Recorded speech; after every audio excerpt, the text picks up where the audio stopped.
મુખ્ય કારણ એ છે કે ચૈતર વસાવાને જેલમાં પૂરવામાં આવ્યા છે એ વાતને લગભગ આજે 14-15 દિવસ થઈ ગયા. તો આ ખોટો કેસ છે એમ કરીને સભાઓ ગજવવા માટે કેજરીવાલ અને ભગવત માન આવી રહ્યા છે.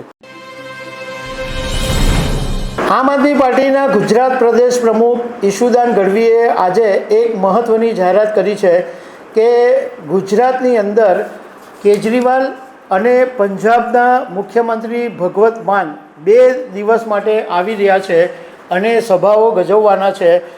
મુખ્ય કારણ એ છે કે ચૈતર વસાવાને જેલમાં પૂરવામાં આવ્યા છે એ વાતને લગભગ આજે 14-15 દિવસ થઈ ગયા. તો આ ખોટો કેસ છે એમ કરીને સભાઓ ગજવવા માટે કેજરીવાલ અને ભગવત માન આવી રહ્યા છે. તો આના વિશે હું તમારી સાથે વાત કરીશ. મારું નામ રાજેશ શાહ છે અને તમે જોઈ રહ્યા છો ગુજરાતના સૌથી મોટા ડિજિટલ ન્યૂઝ પ્લેટફોર્મ ખબર છે.com. આમ આદમી પાર્ટીના નેતા ઈશુદાન ગઢવીએ આજે જાહેરાત કરી છે કે 23 અને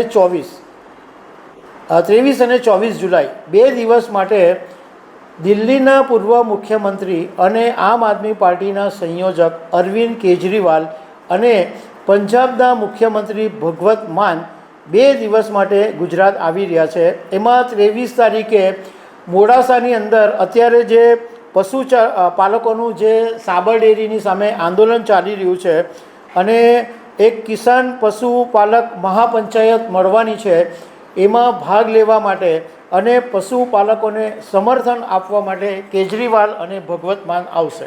બીજે દિવસે એટલે કે 24 તારીખે જે ચૈતર વસાવાનો વિધાનસભા ક્ષેત્ર વિસ્તાર છે ડેડિયાપાડા, ત્યાં ગાડી અરવિંદ કેજરીવાલ અને ભગવત માન સભાને ગજવશે.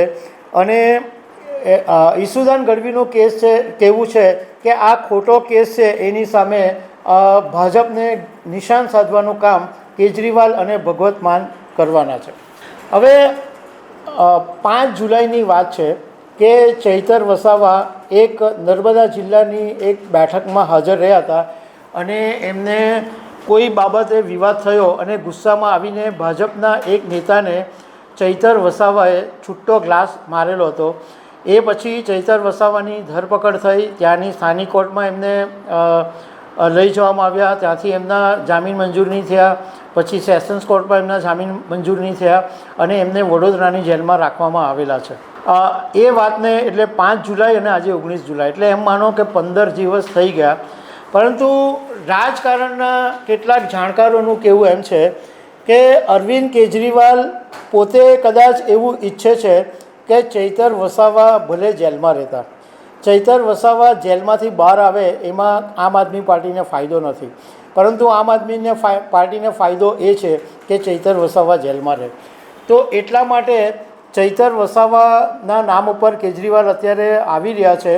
પરંતુ જ્યારથી વિસાવદરની ચૂંટણી જીતી છે ત્યારથી કેજરીવાલને હવે 2027ની ગુજરાતની વિધાનસભા દેખાઈ રહી છે.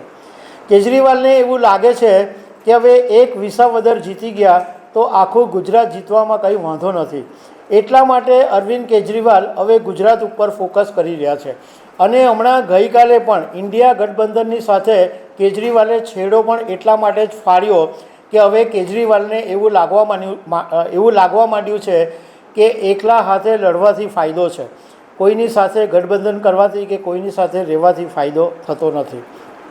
તો દર્શક મિત્રો, આવી અનેક વાતો સાથે અમે તમને મળતા રહીશું. Thank you very much.